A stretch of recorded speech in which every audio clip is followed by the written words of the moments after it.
जब कनाडा के PM Trudeau ने हरदीप सिंह निज्जर की हत्या का आरोप भारत पर लगाया ना, तो दुनिया भर के बड़े बड़े फॉरेन पॉलिसी एक्सपर्ट्स ने इस पर हैरानी जताई, क्योंकि कनाडा के पीएम ने अपनी स्पीच में यह भी बोला कि अभी इन्वेस्टिगेशन कंप्लीट नहीं हुई है। जब इन्वेस्टिगेशन कंप्लीट ही नहीं हुई है तो आप कैसे हत्या का आरोप किसी देश पर लगा सकते हो? मान लीजिए इन्वेस्टिगेशन कंप्लीट होने के बाद कुछ और सामने आए तो आपके तो उस देश के साथ रिलेशन खराब हो गए ना। इसीलिए फॉरेन पॉलिसी एक्सपर्ट्स ने बोला कि एक लीडर को ये सब चीजें शोभा नहीं देता। अब देखो, एक खबर आई है, एक और गैंगस्टर जो 2017 में इंडिया से फरार हो गया था, कनाडा में जाके छुप गया, बाद में वो खालिस्तान को सपोर्ट करने लगा, उसकी गोली मारकर हत्या कर दी गई है और इंटर गैंग राइवलरी के कारण यह हत्या की गई है। तो ऐसी ही हत्या हरदीप सिंह निज्जर की भी तो हो सकती है। तो कैसे बिना सोचे समझे किसी देश के ऊपर आरोप लगाया जा सकता है? वेस्टर्न कंट्रीज का तो देखो काम है दूसरों को शराफत का पाठ पढ़ाना, लेकिन खुद के दामन पर कितने दाग हैं उनको इग्नोर कर देना। कनाडा की बात कर लीजिए, 1985 में एयर इंडिया का एक विमान जिसने उड़ान भरी थी कनाडा से आयरलैंड के पास, उसमें बम फट गया था। 268 कनाडा के नागरिक थे उस विमान में। आज तक जिन्होंने बम फोड़ा था ना उस विमान में, उसको जस्टिस नहीं दिलवा सका है कनाडा। और बात करते हैं, स्टार्ट करते हैं डिस्कशन। आज की डेट है 21 सितंबर। काफ़ी बढ़िया आर्टिकल्स हैं आज डिस्कस करने के लिए। सबसे पहला आर्टिकल है सोलर रेडिएशन मैनेजमेंट से संबंधित। इसमें एथिक्स का भी एंगल इन्वॉल्व है। अब्राहम एकॉर्ड से संबंधित आर्टिकल है, ये इतना इंपॉर्टेंट नहीं है। आज छोटे छोटे काफ़ी सारे आर्टिकल्स हैं। एक व्हीट एंड राइस के प्राइसेस से संबंधित, एक प्लानिटरी बाउंड्रीज से संबंधित और एक article patient safety rights charter से संबंधित भी है। चलिए डिस्कशन स्टार्ट करते हैं। आज की डिस्कशन का first important article solar radiation management से संबंधित है और आप जीएस पेपर 3 के इस टॉपिक से आर्टिकल को रिलेट कर सकते हो। आपने अक्सर ये तस्वीर देखी होगी, जब कोई वोल्केनो इरप्ट होता है ना, तो बहुत सारा स्मोक, डस्ट, पार्टिकल्स ये सब भी एटमॉस्फेयर में इमर्ज होकर आते हैं और स्मोक डस्ट का एक बहुत बड़ा क्लाउड बन जाता है उस पूरे एरिया में। अब इसका क्या इंपैक्ट होता है? मान लीजिए ऊपर सन है, सन रेज आएंगी तो ये जो क्लाउड है ना, सन रेज को नीचे आने से ब्लॉक कर देता है। यहां नीचे सन रेज आ ही नहीं पाती इस क्लाउड के कारण। तो फिर क्या होता है? अब देखो, सनरेज धरती पर हीट लेके आती हैं, लेकिन इस क्लाउड की वजह से सनरेज जो हैं यहां से रिफ्लेक्ट होकर वापस स्पेस में चली गई और नीचे धरती तक नहीं पहुंची। तो धरती पर नीचे क्या होगा? थोड़ी ठंडक आ जाएगी, थोड़ा कोल्ड हो जाएगा। क्यों? क्योंकि सनरेज नीचे नहीं आई। ये जो हमने पूरा फेनोमेनन समझा, ये तो देखो नेचुरल फेनोमेनन है, ये इंसान नहीं करता, अपने आप से नेचर करती है। ज्वालामुखी का फटना सब नेचर है, क्लाउड का बनना नेचर है। लेकिन इस कंसेप्ट से सीख के हम ऐसी सिचुएशन जानबूझ के आर्टिफिशियली भी क्रिएट कर सकते हैं। फायदा क्या होगा?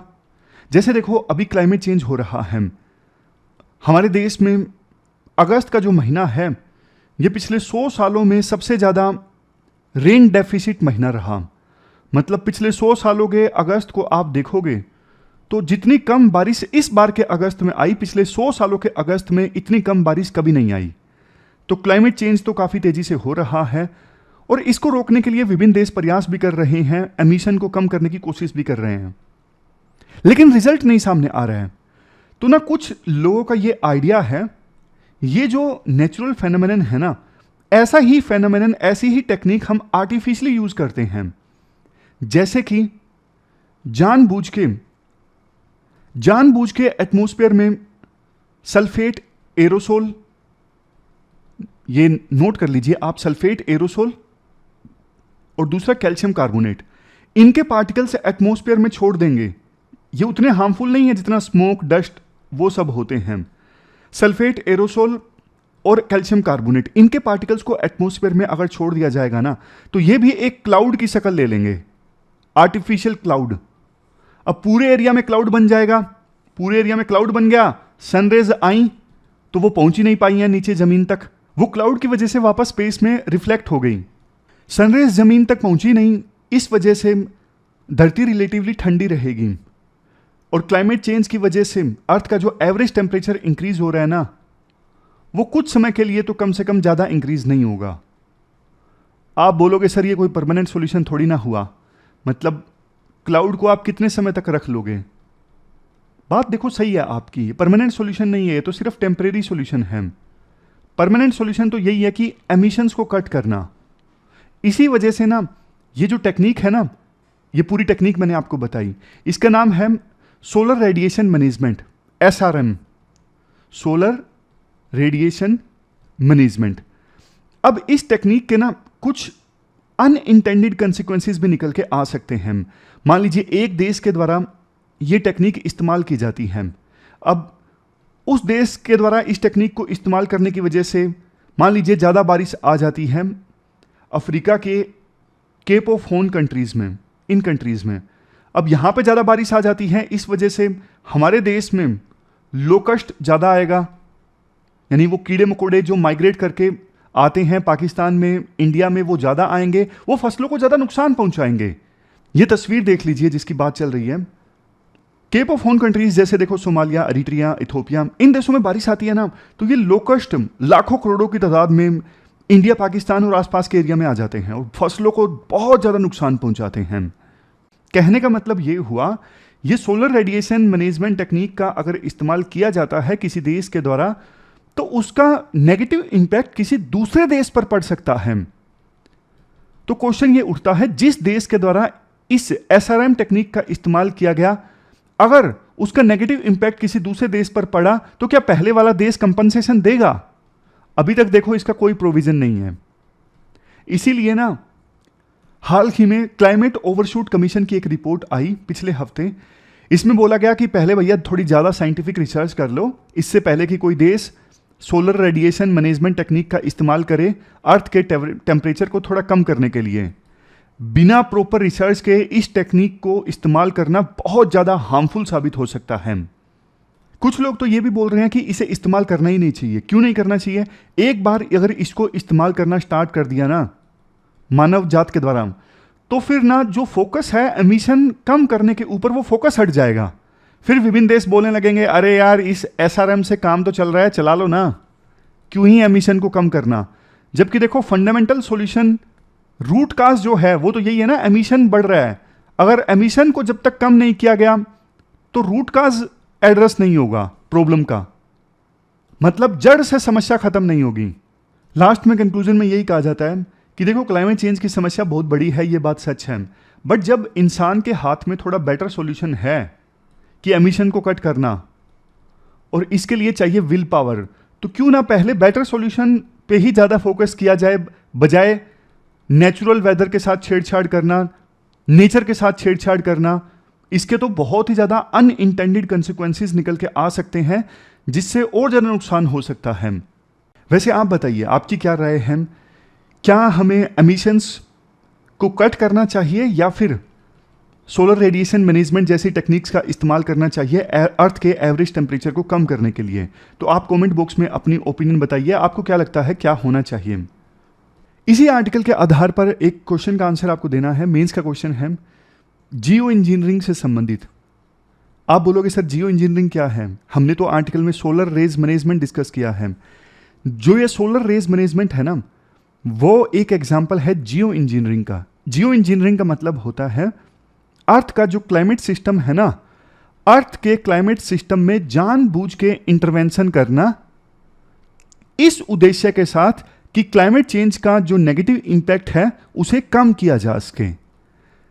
जियो इंजीनियरिंग का एक एग्जाम्पल है जैसे सोलर रेज मैनेजमेंट। दूसरा एग्जाम्पल है एटमॉस्फेयर में से आर्टिफिशियल ढंग से कार्बन को कैप्चर किया जाता है और उसे स्टोर किया जाता है। ये भी एक एग्जाम्पल है जियो इंजीनियरिंग का। तो ये इस क्वेश्चन का आंसर आपको देना है 250 वर्ड्स में। इसके बाद देखो नेक्स्ट आर्टिकल भी काफ़ी इंटरेस्टिंग और एग्जाम के लिए इंपॉर्टेंट है। आप जीएस पेपर 3 के इस टॉपिक से आर्टिकल को रिलेट कर सकते हो। क्वेश्चन का टाइटल है where has India's record wheat and rice output gone. मतलब सरकार कहती है रिकॉर्ड पैदावार हुई है इस बार राइस और व्हीट की, लेकिन वो राइस और व्हीट सरकार तक नहीं पहुंचा। प्रोक्योरमेंट कम हुई है, वो कहां पे गया? समझ गए? सरकार तक नहीं पहुंचा तो वो कहां पर गया? देखो कुछ समय पहले की बात है, टमाटर के दाम हमारे देश में काफ़ी ज़्यादा बढ़ गए थे, इस वजह से इन्फ्लेशन काफ़ी बढ़ गई थी। अब ये जो कितने परसेंट बढ़ गई थी जुलाई टू जुलाई, 201.5%, ये आपको याद रखने की आवश्यकता नहीं है, ये यूपीएससी के आंसर लिखने में इतना काम नहीं आएगा। आप कंसेप्ट को समझने पर फोकस कीजिएगा। टमाटर के दाम तो देखो अब फिर से कम हो गए हैं, बल्कि ज़्यादा ही कम हो गए हैं। महाराष्ट्र में 1 किलोग्राम टमाटर के दाम 5 रुपये तक पहुंच गए हैं। लेकिन ओवरऑल इन्फ्लेशन हमारे देश में ज़्यादा कम नहीं हुई टमाटर के दाम कम होने के बावजूद। क्यों? क्योंकि वीट एंड राइस के दाम ज़्यादा हैं। वीट एंड राइस के दाम अभी भी देश में ज़्यादा हैं और गवर्नमेंट वीट एंड राइस के दाम नहीं कंट्रोल कर पा रही है। गवर्नमेंट का यह कहना है इस साल वीट की प्रोडक्शन रिकॉर्ड हुई है। पिछले साल भी सरकार का यही कहना था कि रिकॉर्ड तोड़ वीट की प्रोडक्शन हुई है। अब क्वेश्चन ये उठता है कि अगर वीट की प्रोडक्शन रिकॉर्ड तोड़ हुई है तो फिर मई 2022 के बाद से ही वीट के एक्सपोर्ट पर बैन क्यों लगाया हुआ है? अगस्त 2022 के बाद तो आटा और कुछ सिमिलर प्रोडक्ट्स के एक्सपोर्ट पर भी बैन लगा दिया। अगर प्रोडक्शन रिकॉर्ड तोड़ है तो एक्सपोर्ट पे बैन क्यों लगाया जा रहा है?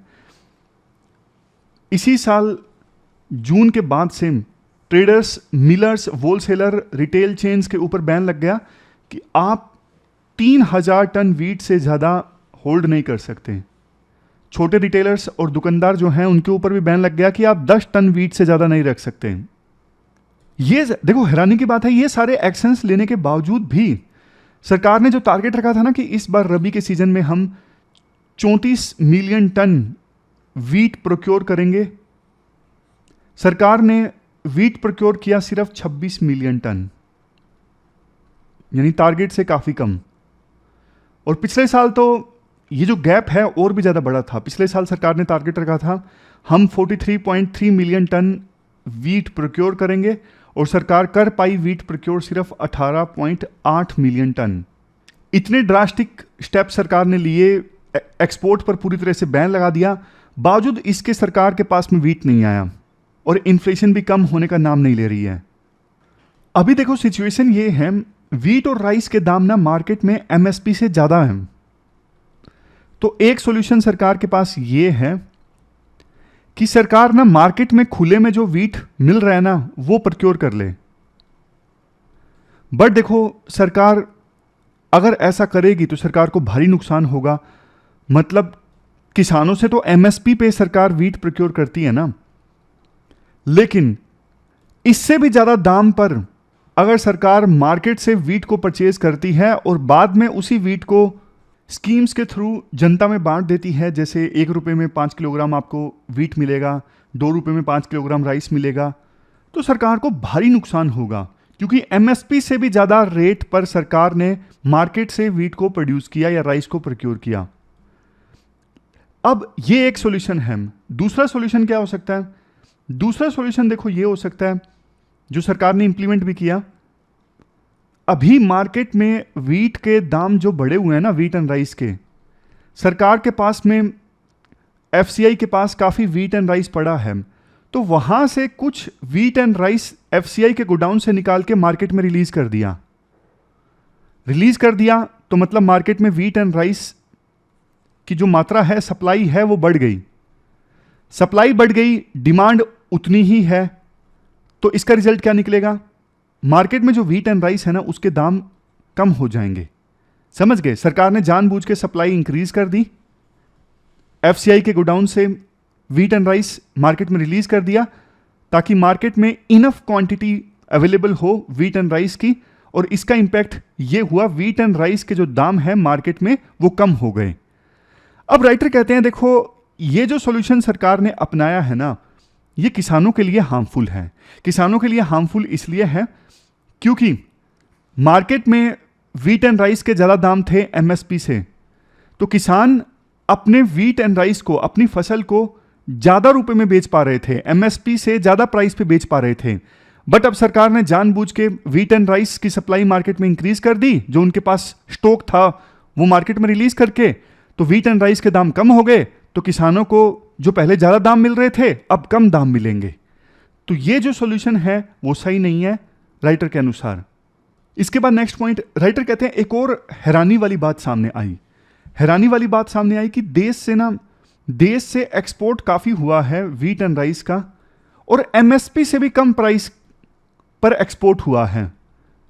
अब देखो, एमएसपी से भी कम प्राइस पर कौन ही एक्सपोर्ट करेगा? जाहिर तौर पर हुआ क्या है, जो स्कीम्स सरकार चलाती है ना फ्री में अनाज देने वाली, वहां से व्हीट एंड राइस का लीकेज हुआ है। किसी ने करप्शन करके व्हीट एंड राइस को चुरा लिया है। ऑलमोस्ट फ्री के दाम पर सरकार ये स्कीम्स इंप्लीमेंट करती है, तो वहां से चुरा के किसी ने एक्सपोर्ट कर दिया। अब मतलब इतना इजीली हमने तो बोल दिया कि वहां से चुरा के किसी ने एक्सपोर्ट कर दिया, लेकिन ये इतना सिस्टमेटिक ढंग से हुआ होगा ना, थोड़ा पता नहीं लग पा रहा है फिलहाल की सिचुएशन में। राइटर का ये कहना है वहां से लीकेज हुई है, वहां से लीकेज हुई है, तभी तो किसी ने देश से व्हीट एंड राइस को एक्सपोर्ट किया है एमएसपी से भी कम दाम पर। अदरवाइज तो एमएसपी से कम दाम पे कौन ही एक्सपोर्ट करेगा? किसान तो एक्सपोर्ट करेंगे नहीं, ना ही कोई कंपनी एक्सपोर्ट करेगी। तो लीकेज हुआ है। इसके बाद पॉइंट आता है, देखो व्हीट एंड राइस के दाम को तो कंट्रोल करना बहुत जरूरी है, अदरवाइज देश की इकोनॉमी को काफी नुकसान होगा। क्योंकि अगर व्हीट एंड राइस के दाम कम नहीं हुए ना, तो इन्फ्लेशन ज्यादा रहेगी। इन्फ्लेशन ज़्यादा रहेगी तो आपको पता है फिर आरबीआई की जो मॉनेटरी पॉलिसी कमेटी है वो इंटरेस्ट रेट्स को इंक्रीज कर देती है। इंटरेस्ट रेट्स जैसे बैंक रेट, रेपो रेट, इन सबको इंक्रीज कर दिया जाता है ताकि इन्फ्लेशन को कम किया जा सके।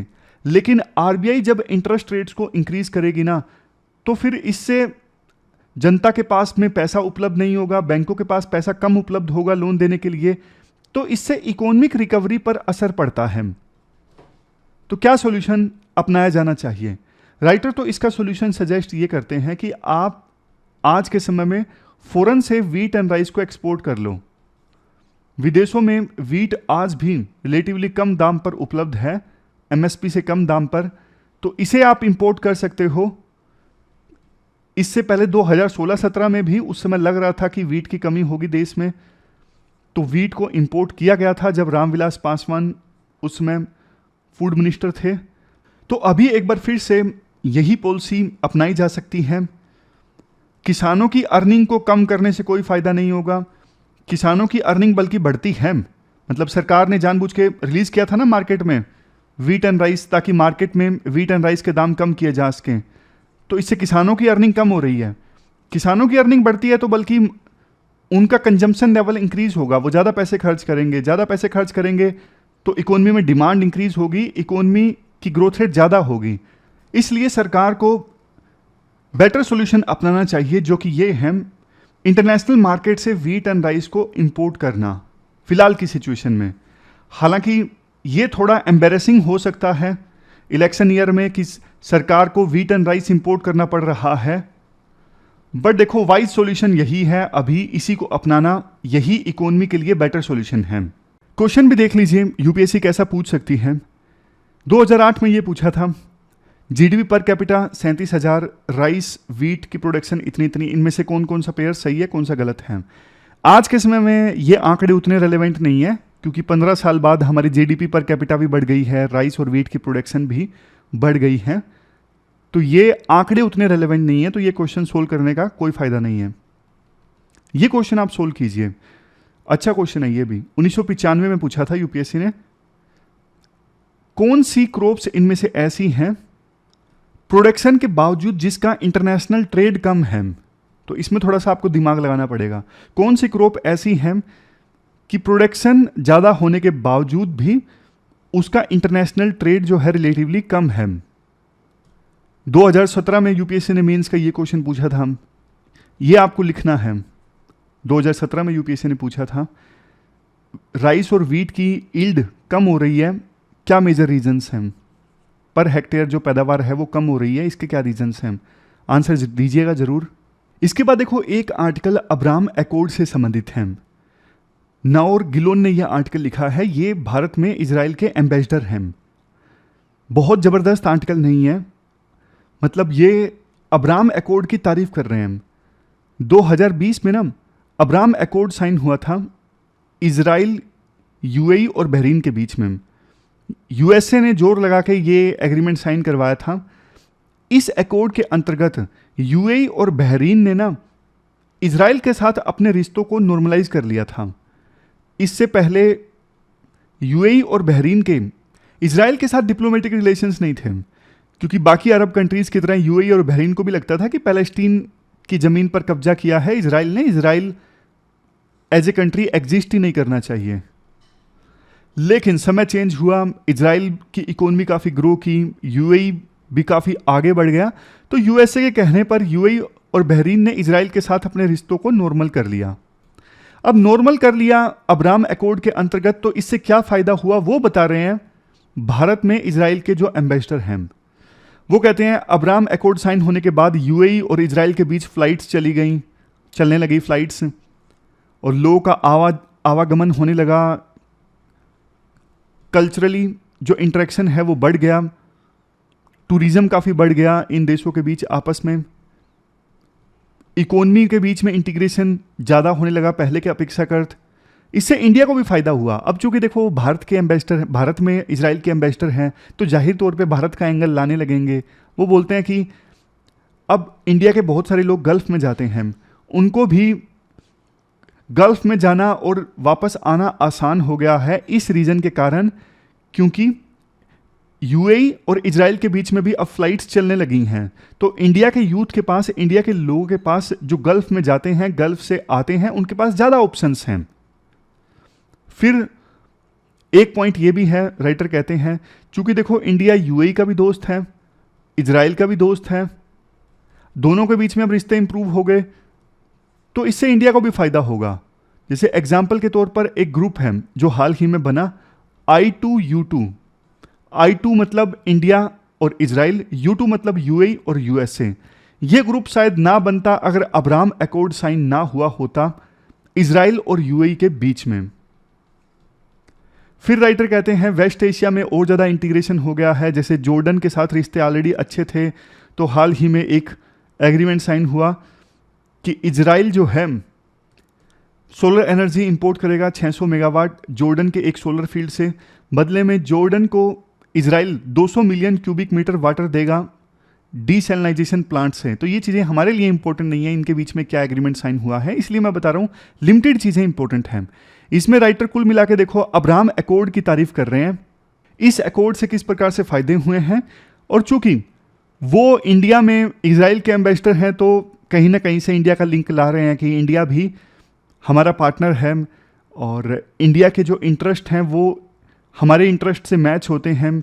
जैसे कोविड-19 की महामारी के बाद इकोनॉमिक रिकवरी, ट्रेड को एक्सपेंड करना, क्लाइमेट चेंज को एड्रेस करना, इंटरनेशनल सिक्योरिटी को जो थ्रेट है उसे एड्रेस करना, तो ये सारे ऑब्जेक्टिव्स इंडिया के भी हैं, हमारे भी हैं। तो हम इंडिया के साथ भी मिलकर काम करेंगे और अब्राहम अकॉर्ड से और ज़्यादा फ़ायदा होगा।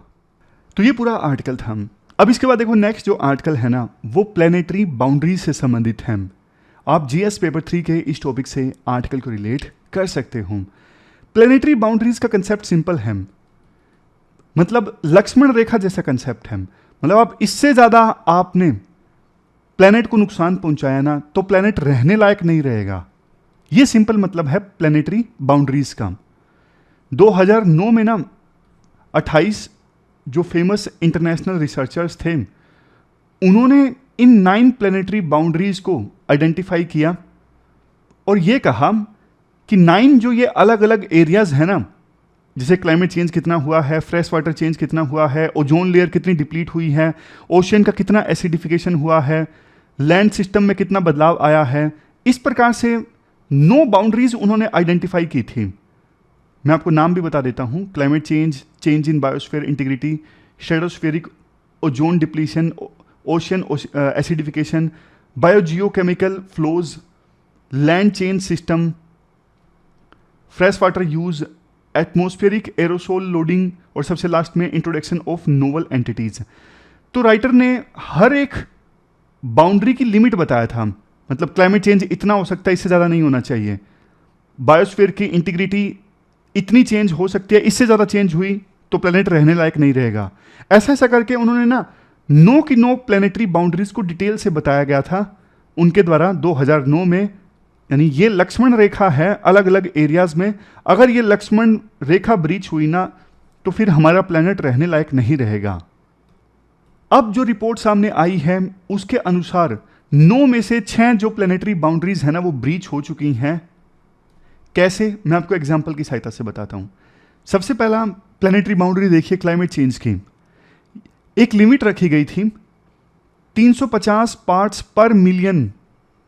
एटमॉस्फेरिक कार्बन डाइऑक्साइड की मात्रा एटमॉस्फेयर में इतनी रहेगी, इससे ज्यादा नहीं रहेगी।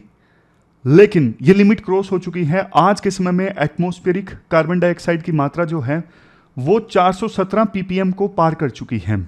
तो यानी बाउंड्री क्रॉस्ड, बाउंड्री ब्रीच हो चुकी है, लक्ष्मण रेखा पार हो चुकी है। अब बायोस्फीयर इंटीग्रिटी देखिए, लिमिट रखी गई थी कि 1 मिलियन ईयर में 10 से ज्यादा स्पीसीज लुप्त नहीं होनी चाहिए, 10 से ज्यादा स्पीसीज एक्सटिंक्ट नहीं होनी चाहिए। बट अब ये रेट पहुंच के हो गई है 100 एक्सटिंक्शंस पर मिलियन स्पीसीज ईयर। यानी लिमिट रखी गई थी कि 10 स्पीसीज लुप्त हो जाएं, लेकिन हो कितनी रही हैं? 100, यानी बाउंड्री ब्रीच्ड। उसी प्रकार से बायोजियोकेमिकल फ्लोज, मतलब लिमिट रखी गई थी इन्वायरमेंट में नाइट्रोजन इतना फ्लो होना चाहिए, फॉस्फोरस इससे ज़्यादा फ्लो नहीं होना चाहिए। तो ये लिमिट इस प्रकार से थी। फॉस्फोरस के लिए थी 11 टेराग्राम्स और नाइट्रोजन के लिए थी 62 टेराग्राम्स। बट लिमिट क्रॉस हो चुकी है। इन्वायरमेंट में कितना रिलीज हो रहा है? नाइट्रोजन 190 टेराग्राम, फॉस्फोरस कितना? 22.6 टेराग्राम। यानी लिमिट पार हो चुकी है, प्लेनेटरी बाउंड्री क्रॉस हो चुकी है।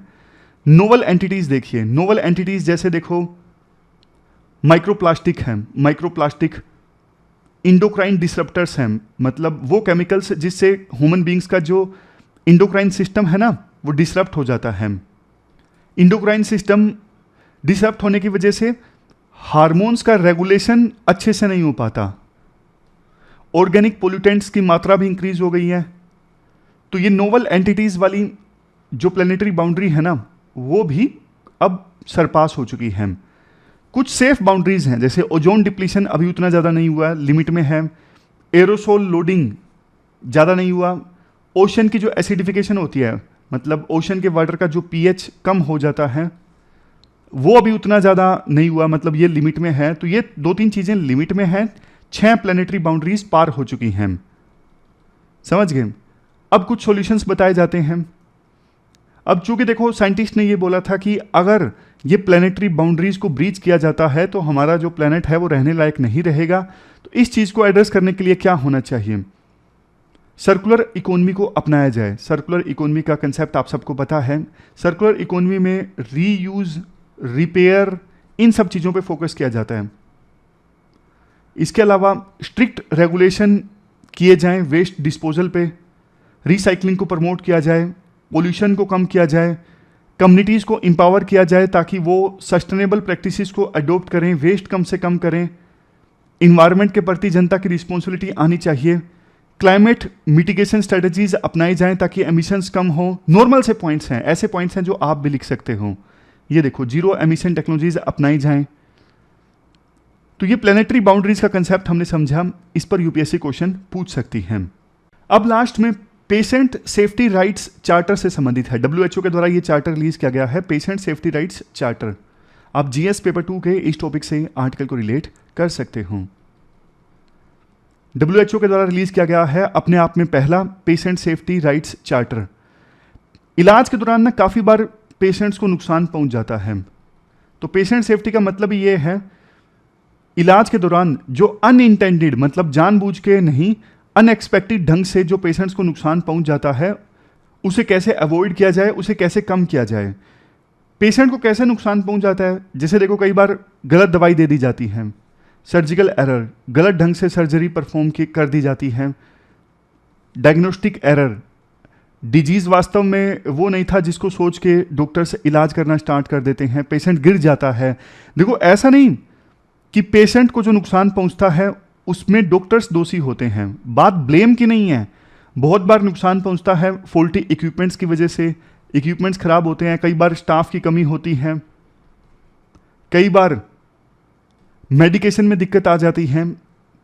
तो डॉक्टर्स को ब्लेम करने के बजाय डब्ल्यूएचओ ने दूसरी चीज़ों पे फोकस किया है इस पेशेंट सेफ्टी चार्टर में, क्योंकि ज़्यादातर बार पेशेंट को नुकसान पहुंचता है ना, वो प्रोसेस के फेल होने की वजह से पहुंचता है या फिर सिस्टम में किसी दूसरे एरर की वजह से पहुंचता है। चार्टर के ऑब्जेक्टिव्स क्या हैं? चार्टर में पेशेंट्स के कोर राइट्स को बताया गया है। इसके अलावा हर एक पेशेंट का ये फंडामेंटल इंटाइटलमेंट है इलाज के दौरान सेफ्टी इंश्योर करवाना। तो ये चार्टर जो है गवर्नमेंट्स की और दूसरी इन्वॉल्व पार्टीज़ की मदद करता है ताकि पेशेंट की जो आवाज़ है उसको भी एक्नॉलेज किया जाए इलाज के दौरान। अभी देखो, हम ये तो सुनते हैं कि डॉक्टर्स के साथ मारपीट हुई, नहीं होनी चाहिए, लेकिन कई बार पेशेंट के साथ भी कुछ गलत हो जाता है तो वो उस पर आर्टिकल्स कम आते हैं, पेशेंट्स की आवाज़ कम सुनने को मिलती है। कुछ डेटा भी दिया जाता है कि जैसे अप्रोक्सीमेटली हर 10 में से एक पेशेंट ऐसा है जिसको हार्म का सामना करना पड़ा हेल्थ केयर रिसीव करते वक्त। 3 मिलियन डेथ हो जाती है हर साल अनसेफ हेल्थ केयर प्रैक्टिसेस के कारण। लो टू मिडिल इनकम कंट्रीज में 10 में से 4 डेथ हो जाती हैं अनसेफ हेल्थ केयर के कारण।